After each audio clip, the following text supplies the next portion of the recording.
Becky, thank you so much for joining us here today. You're my icon today, which is really exciting. I get to ask you some questions and talk to you a little bit about your career as an athlete and as a coach, an exceptional coach. Look, I guess, I've played against you for many years back in the WNBA, and what has always struck me as just incredible about you is the fact that you've just done it on your own terms. Like, you've got to where you got to regardless of any barrier that's been put in front of you. You became an awesome player with New York Liberty and then heading over to San Antonio. And I just want to say congratulations. But talk to me, like, tell me what has driven you, and how did you get that fire and that competitive spirit? And you're like, I'm going to do whatever I want to do and I'm going to get there. As you know, some of it, I mean, you're kind of born with the same chip, that just competitiveness. Like, it's so funny being a coach now because, you don't, like, if I had to list something of what I want in a player, and it doesn't matter, male, female, athlete, competitor. I want a competitor.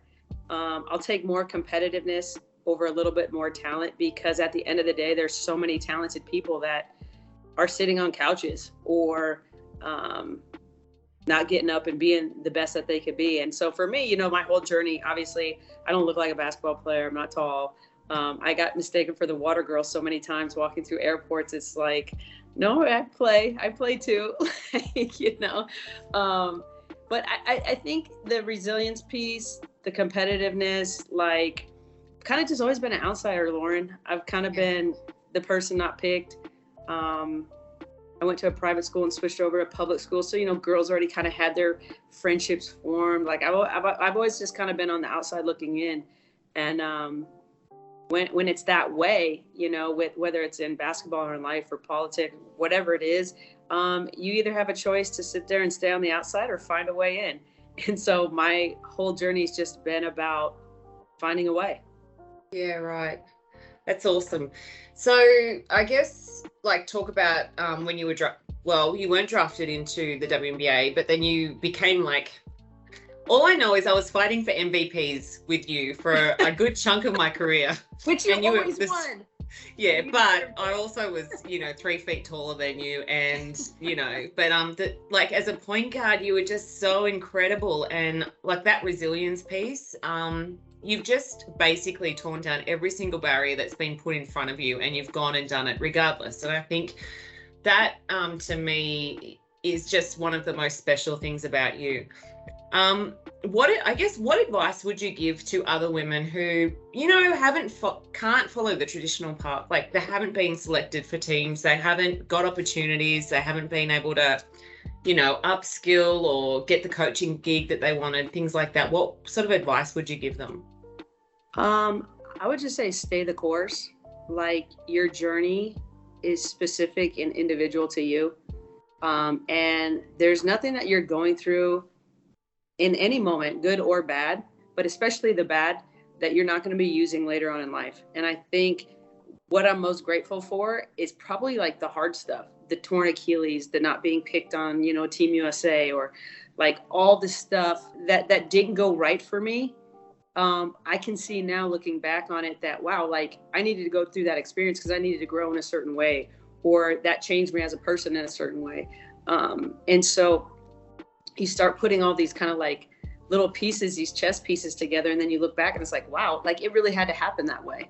Yeah. And so I believe good and bad, but really the bad, I'm thankful for the bad. I'm thankful for the hard, because it made me who I am. Yeah. And it teaches you toughness, like resiliency, because you only like I said, you only have 2 options. You either stay down or you get back up. Yep, it's true. Do you mind if I ask you about playing with Russia? Do you mind if I ask you about that? No. You were there. So, yeah, I know. We played against each other. It was awesome. Yes. But I guess for you, you were one of the first athletes to take a passport and go, and it was pretty controversial at the time, go and play for Russia. And I mean, a lot of athletes are doing it now. But again, you've paved the way for so many women to be able to go and earn a living playing basketball. And, credit to you, you're amazing. And, there was a lot of people sort of snickering and saying stuff, but you were like, this is my career. I'll do what I want. And look, I was playing over in Russia then too at the time with Sparta and Carl, Spartak, whatever it was at the time. But look, I just, yeah. So how did that sort of come about for you? And like, why did you choose to do that? It really just came down to, I just saw that it wasn't going to work out with the U.S. team. I thought,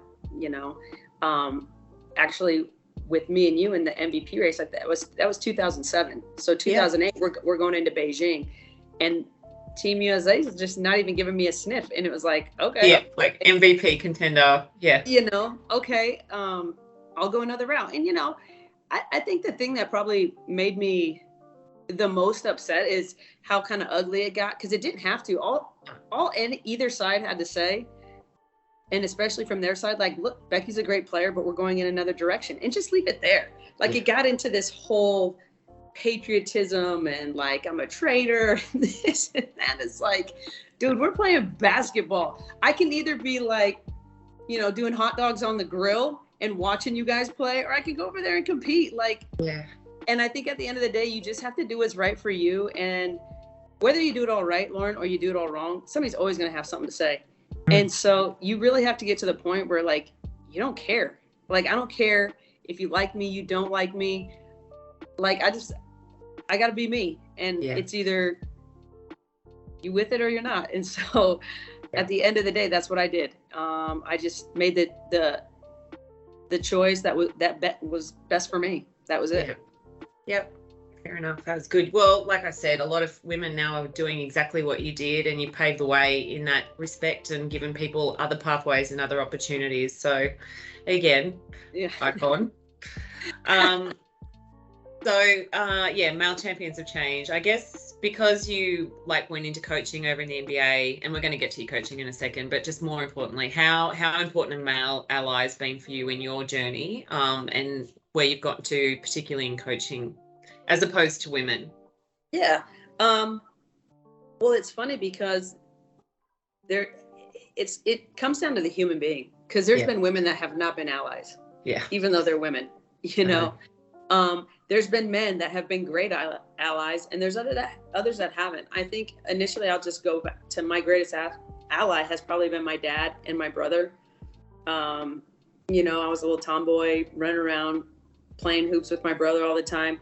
And I really had really great male coaches, a lot. Dan Hughes, Richie Adebato, Tom Collin, Greg Williams. I mean, I could go down the list of really great coaches that I've had that really invested in me.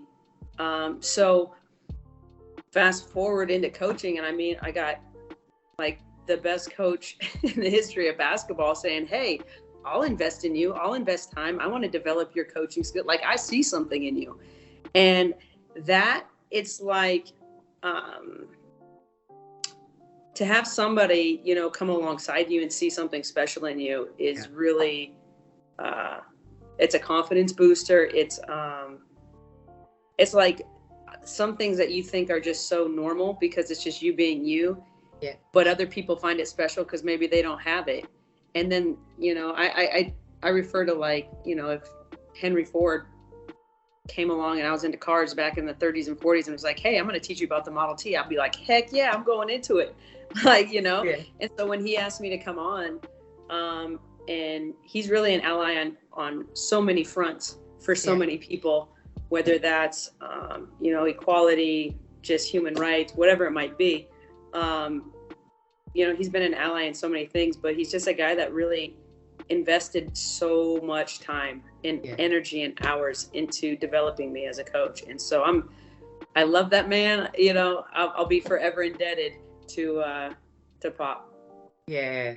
It was just from being a complete outsider, just watching that all evolve and your development as an assistant coach and in the NBA Summer League and everything. It was incredible. And also knowing you as a person, but it was awesome just being a basketball person from Australia on the other side of the world, watching you do your thing on the sidelines. So it was incredible. So yeah, awesome. Well, we had a couple good Aussies, Patty Mills. Yeah.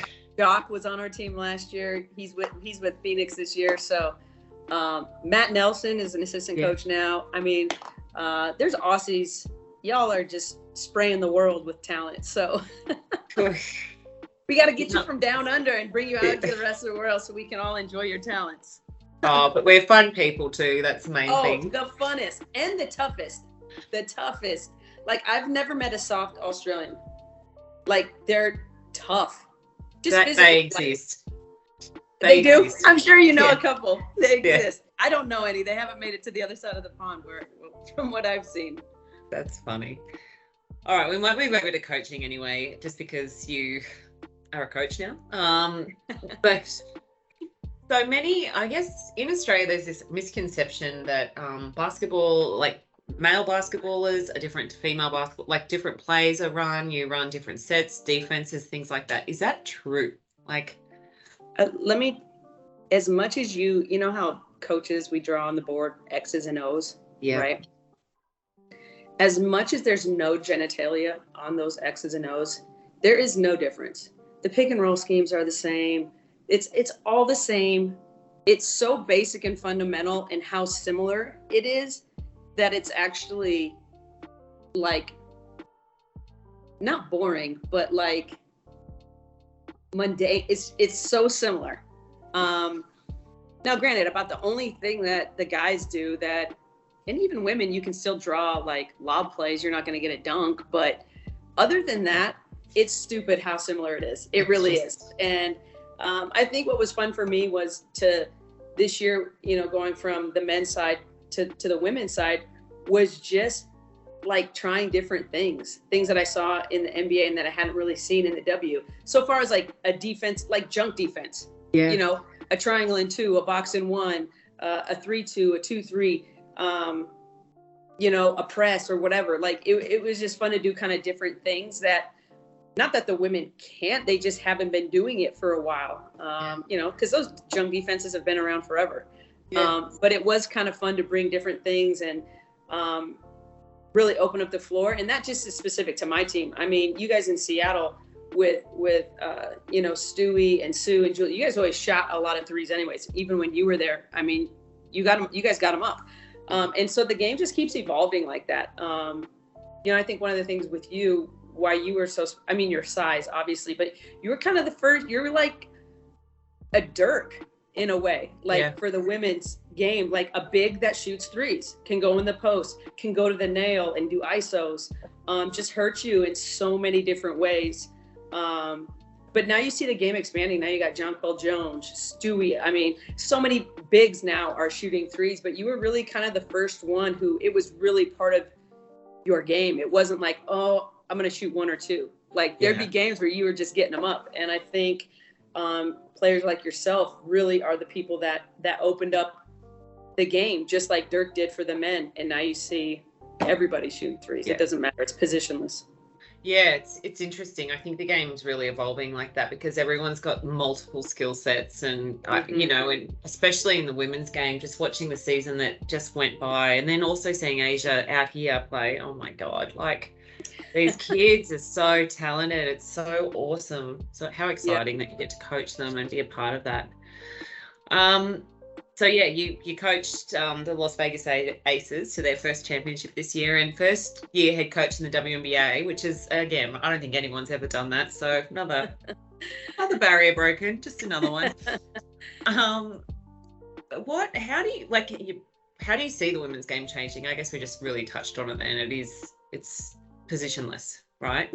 You've got players like Chelsea Gray who can pretty much do, like, the way that she just took over in the final series was just like, oh my God, like, can you just talk to me about some of your players? Because I don't have questions. It's more they're incredible. Well, just athletes.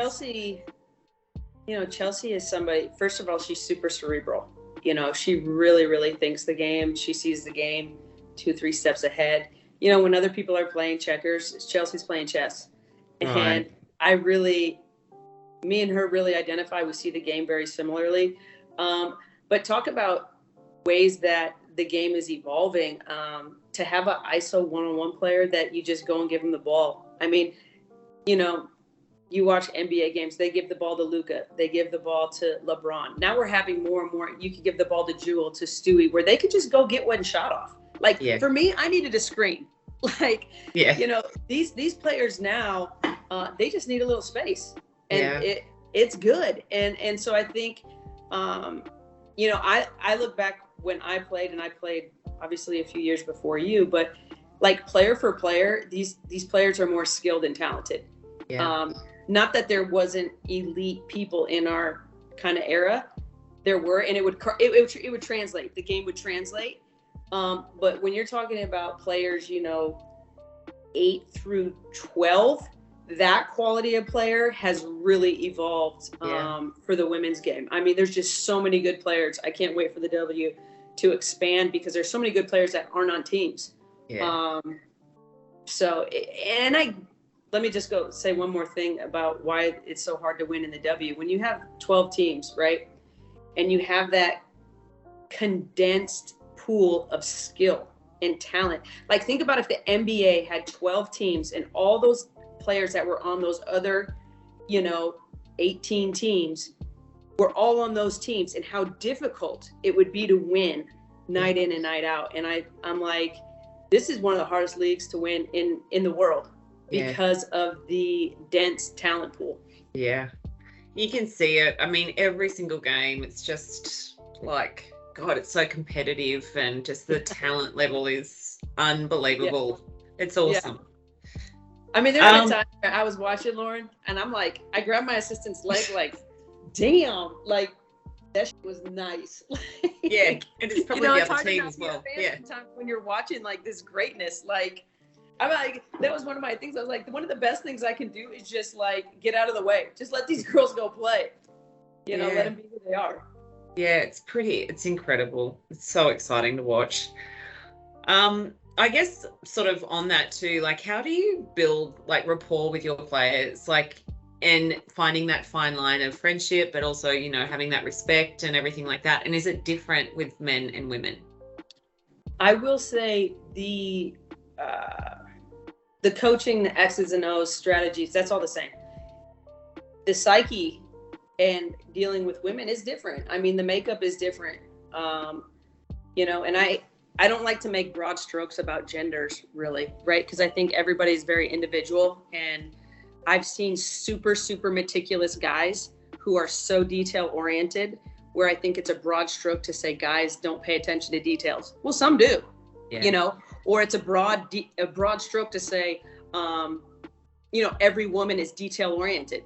No, they're not. There's some women that they're not great off the board. They don't think the game's cerebral. I mean, there's different types of players. So I just want to preface that, first of all, and different brain types, really. But I like to use the analogy because, I love fishing, right? So I'm a deep sea fisher. I love fishing too. I love deep sea fishing as well. Yes, you better. You're in Australia, and it's my bucket list. I got to get over there at some point. Yeah, we'll take you out for sure. We'll sort it out.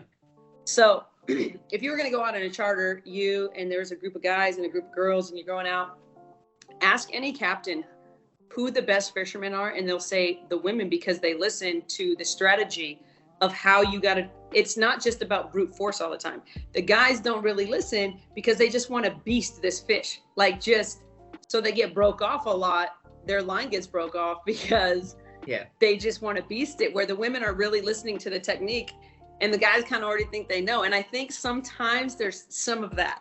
Yeah. Where, and like I said, it's individual. I was with some Spurs teams where if Pop drew something on the board or whatever, they could just execute.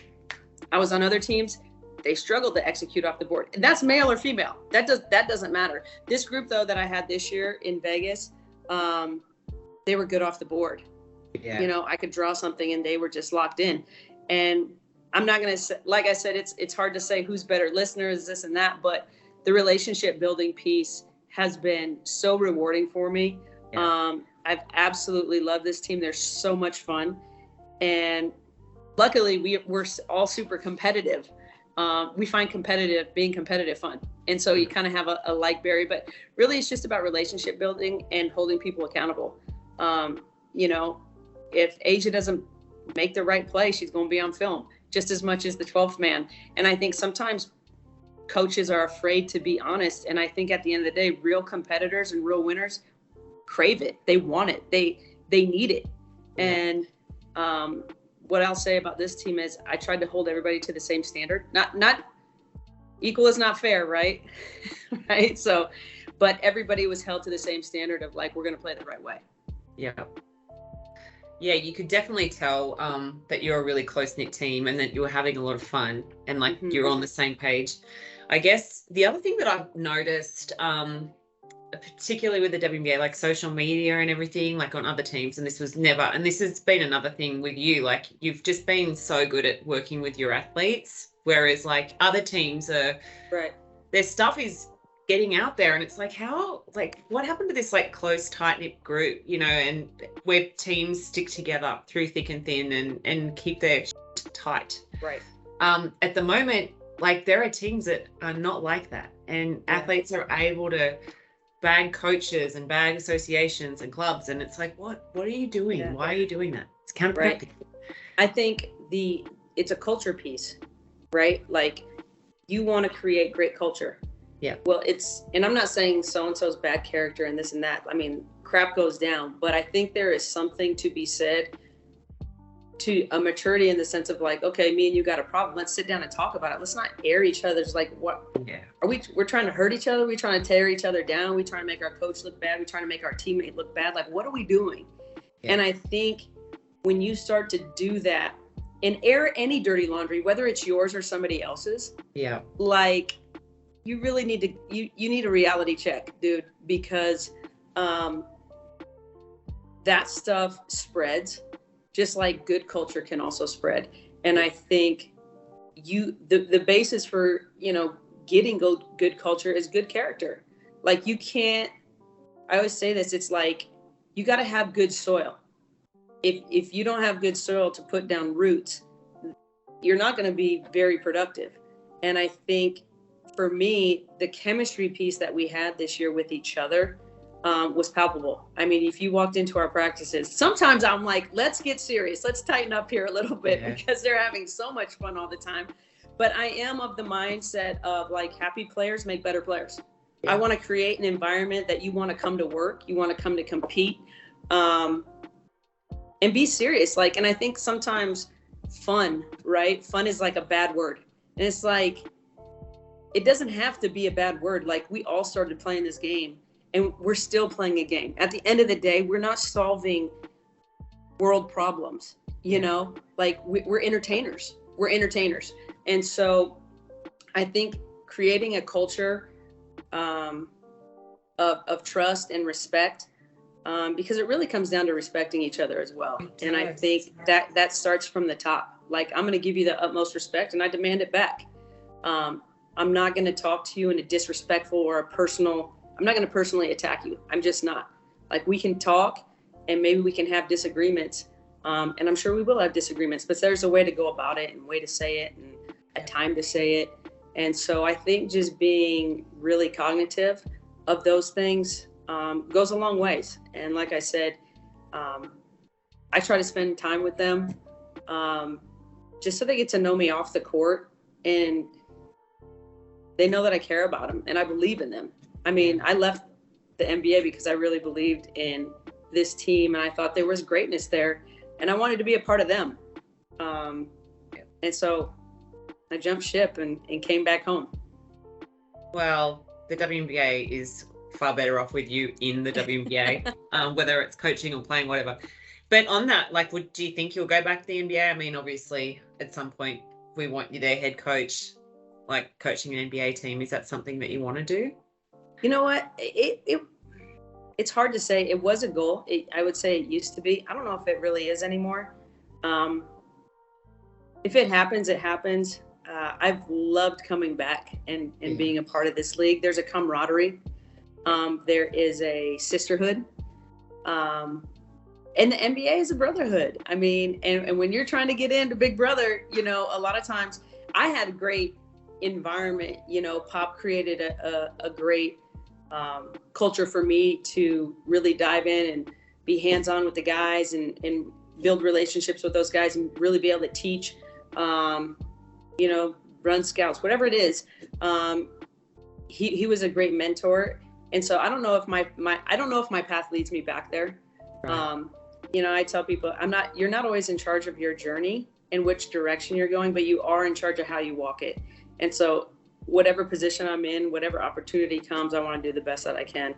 And like I tell my girls, like, trying hard matters. Like, try your hardest. And some days it's good enough and some days it's not. And you got to be good with either one. And you got to keep grinding. You just got to keep doing it. One foot in front of the other, right? Yeah. What are some of your greatest takeaways from your years with Greg Popovich? And how did he influence your coaching style? Was it a communication piece? Was it like working with people, or was it X's and O's more so? I mean, it definitely was X's and O's, especially right. early on, just learning different lingo, different everything. I mean, there's a lot to learn. I had to learn the league, I mean, I think we're all junkies, right? The NBA watches the W watches the NBA, because we're basketball junkies, and that's the best basketball. So we all know about each other and watch each other, but it's one thing to watch, 1 through 8 and kind of know. I had to learn the league, through 15, through some G League stuff, like how other coaches' tendencies, what they do, what they run late game. Like, there was so much to learn, as well as our own, system. And there was nothing more intimidating, Lauren, than like giving my first scouting report. I'm like looking at Tim Duncan, Tony Parker, and Manu Ginobili, who know this system and the league 1,000 times more than me. And I'm like, okay, this is what we're going to do. It's like, and Tim's looking at me like, are you done? I'm like, oh man. So, you get put through the grinder, but it's all growth, right? And experiences, and Pop really gave us really the framework to be involved and do a lot of coaching and be hands-on. Not all coaches are like that. But he was, he empowered us. And so I took full advantage of that. And then, by a couple of years in, I was like, this is what we're doing. Yeah, no, that's awesome. Gee, that's cool. We'll move quickly on just to family. Like, obviously, you're a mum, got kids. Mm-hmm. How supportive was the NBA having kids around? And then also in the WNBA and the organizations that you've worked for, is it a supportive environment now with kids? Because I feel like back when I was playing, I don't even think there were kids around ever. Yeah. I think we've evolved as a society too. Like, working moms are part of the fabric now.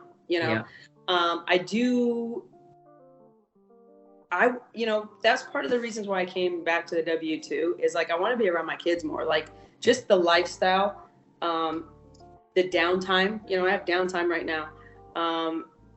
And I'm missing moments with my kids that I'll never get back. And so that was part of it. But I wanted, we have Dearica Hamby, she has a daughter. If we're really going to be about like creating a family atmosphere, then let's be about it. And so, I wasn't too strict. What I care about is you come and do your job. You coming and doing your job to the best of your ability. I got no problems. You want to bring Amaya on the bus? Bring Amaya. Like, I'm going to bring my kids. And the players were so great with my kids, but I tried to involve them. Like, this is life. I want them around. I want them to see what I do. It's important that they see what I do. They look at me as a coach. And here's the thing. They don't really know it was a big deal to be in the NBA. They just see me coach. It's exactly. Just coach, I try to make it as much family atmosphere as I can. And the Spurs, honestly, COVID kind of messed up everything. It's like nobody could come, nobody could be around, but, there was times where Caden would come on a Spurs trip with me, come on the plane with me. Now, it wasn't like all the time, but, a few times. If we had a one game trip, that I would take him with me, and Pop was always really great about that. Yeah. Awesome. Yeah. I can, like, having kids of my own now, it's really difficult to, I have to set bound, like, these are non-negotiables for me and the kids, even to play this WNBL season, it's like, my kids need to be with me. If they can't travel with me, I can't play. You know what I mean? So it has been, and you're right, society is evolving and trying to, make more, and I hate to use this word, but make concessions for women with children, so that they can be a part of the organizations as athletes, coaches, yada, yada, yada. So, yeah. And, Lauren, too, Jenny Busick, Yeah. You know, single mom, has her daughter. She has a sweet deal with Indiana because the Pacers value her. They value what she brings to the table. So they're like, what do we need to do to make this work? You know, where I think I forgot what she told me, but she's only missing a few games this year, where in years past she's missed more because she doesn't want to be on the road. Like, the NBA is a grind. I mean, like, when you think about 82 games, I don't know if you've ever sat down and just looked at an NBA schedule. No, I haven't. It's bonkers when you just see it mapped out like that. And that's just games. That's not including practices and travel and team functions and appearances. You know, that's just purely games. And so more and more people are valuing what women bring to the table.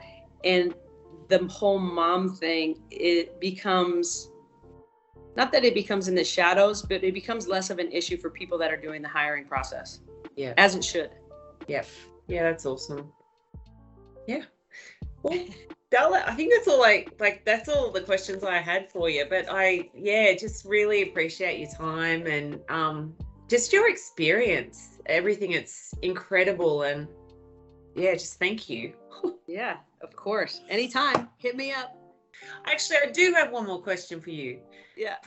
Why did you go into coaching? Like, after playing for so long, why did you want to be a coach? Because of the commitment. When I retired, I was like, that. Too much commitment. Right. It is. It's a lot. Yeah. And here's the thing I think people don't realize, right? Like, you have your schedule, this, that, and they're in the office or doing whatever. I'm like, you don't get time on the clock for when you're up till 3 a.m. watching film, and then you're up at 6 because your mind is not turned off, because you're so responsible for everybody. Everything falls on your plate.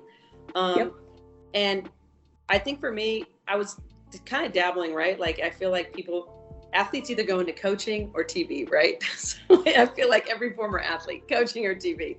Not that other people don't do other things, but I was doing TV, and the guy that I was doing TV with was like, the losing coach walks out, right? And he looked at me, he was like, man, he's like, that's why TV's the best. Like, you can never leave the gym a loser. And I was like, yeah, it's not for me, because I can never leave it a winner. Like, I'd rather be in the fight and have a bad day and lose than just be talking about it all the time, or talking about the people that are actually in the daily fight and grind. Like, I want to be a voice in the foxhole. I don't want to just be sitting there talking about it.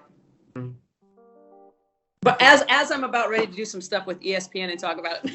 Yeah, but you're like an expert. I'm in the off season. You're awesome. Just thank you so much. You're a legend. Yeah, you're welcome, Lauren. Good to see you. Yeah, you too, Dal. Stay well, and bye. You too. Bye.